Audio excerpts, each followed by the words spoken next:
That's the beauty of editing. That's why we're trying this out, because we need it. So, here we go. Welcome to Fireside Comics with Delphia and Kachoong. He is behind the camera making this all possible. Today I'm here with Archer and Harley. She is seldom seen, but she loves this fire. So I came down here with her tonight to talk about some of these really cool and maybe not so cool to me, but indie comics, and tell you guys what I thought about them. And I'm going to put spoiler at the beginning regardless, so spoiler. So for starters, the first one is Surface Tension. This is number 1 in the series, and after reading through it, I wasn't really that interested in it. It was very reminiscent of Titanic, which may seem very strange, but there were these crystallized people crawling out of the ocean and a couple that was meant to be together, but then their love fell apart long ago. And there's kind of a narrator in the story telling the story of the time before. So it's not bad. I didn't think it was unbelievable. I won't be seeking out 2, 3, 4, and however many else there are, but you can get through it. So, what'd you say? Interesting read. I gave it a 1 out of 5. So that's, my personal opinion. Probably not something I'd revisit again, but I'm not angry that I read it. So that is Surface Tension number 1. The next one that I'm going to talk about is Industrial Gothic. So it's a 5-part series, a 5-part run. I have 1 and 2, and this is 1, and then I have 2 on the back.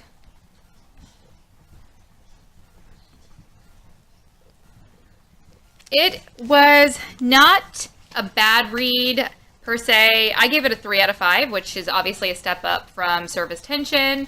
I would say that the language throughout this book was very flowery and poetic. And I typically like that type of writing, especially when it comes to like Edgar Allan Poe or Shakespeare or something like that. But that's when I know that's the type of language I'm going to expect. So for me, I would say that this was not my favorite. It was a very modern comic with a very romantic type main character, hero, whatever you want to call it. So not my cup of tea, but it wasn't a bad read if you like that type of stuff.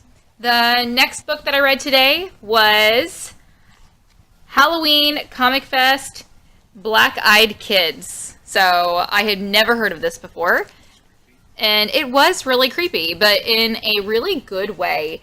I read through about 3 or 4 pages, and I literally looked up from the comic and told Kachoong, I said, this is intense. This is a very intense book, very graphic, FYI, but the storyline was really great, and I thought that it had some really strong characters. So, I wouldn't mind actually seeing where this leads. It's a signed copy, so I got it out of the 25-cent bin at my comic store, my local comic store. So I can't really complain about 25 cents. It's pretty decent, actually. So I gave this a 4 out of 5 stars. I didn't want to give anything 5 because I felt like, with it being 1 in the series, really, I didn't really know how well it would develop. But 4 out of 5, so not bad. You find it, pick it up if you like a good story. The next one that I'm going to talk about is Weird World. You just doing a weird angle? It's a weird dog. Oh, weird dog. Weird dog. The next one I'm going to talk about is Weird World. This follows a female heroic character who gets teleported from Earth after her mom dies. and she is now on some intergalactic planet trying to find her way back to Earth, and befriends a very statuesque wizard killer. She actually runs into a wizard killer, and they become friends. So that is kind of where the story leaves off. And you don't really know if she's going to make a life in Weird World or if she's going to find her way back to Earth. So I don't know which would be more interesting. Probably Weird World, but it's pretty good. And I think someone maybe about a month ago on YouTube said, whenever you see the word weird in the title, get the book. And it was 25 cents. So I did. The next one I'm going to talk about is They're Not Like Us. And this is also a #1. This was not what I was expecting at all. The main character, she jumps off of the building. She doesn't die. I guess maybe she did die, but I took it as she didn't.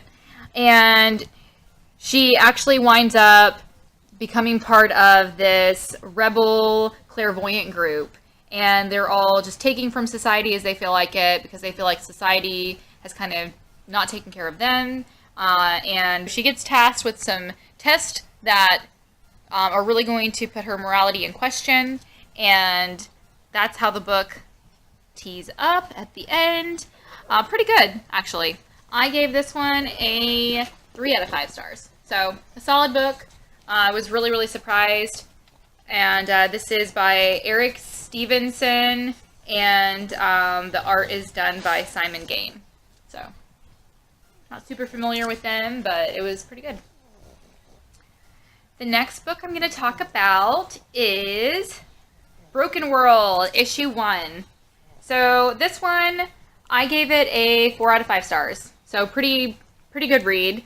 And this is totally a post-apocalyptic type scenario. And basically, the main character has clearly done something in her past that she doesn't want to reveal to the audience in this first book. And her family and herself, they have lived this pretty white picket fence life, and they are evacuating 75% of the Earth, and she basically may or may not be able to go with her family. So that's kind of what the book's about, and there's a little bit more. I have been pretty spoilerish in this episode, but I figure most of you are probably not going to go grab these books. You might, and I'm going to put spoiler at the beginning regardless, so spoiler. And then this one was just flat out terrible. It was just flat out bad. This is Ordinary Guy, #1, and it's a 5-part run. And when I purchased this, I thought this is going to be an interesting story about an ordinary guy, you know, making the ordinary interesting. But it really wasn't. It was just about an ordinary guy, and within like 2 or 3 pages, everything else becomes very unordinary, and everyone's monsters and flying dragons and all that kind of stuff. So, would I buy the next one? No. Is the cover neat? Yeah. And for 25 cents, I did pretty good. So It should be called Unordinary.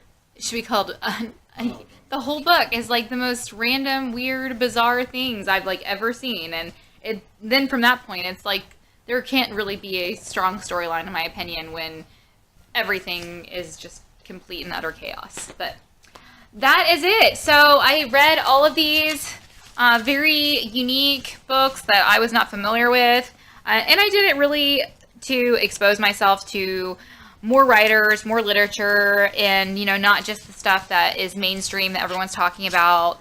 I do love reading, and, you know, it's just hard to find a storyline that speaks to you sometimes, but I will continue searching and also continue reading some of my more traditional type runs.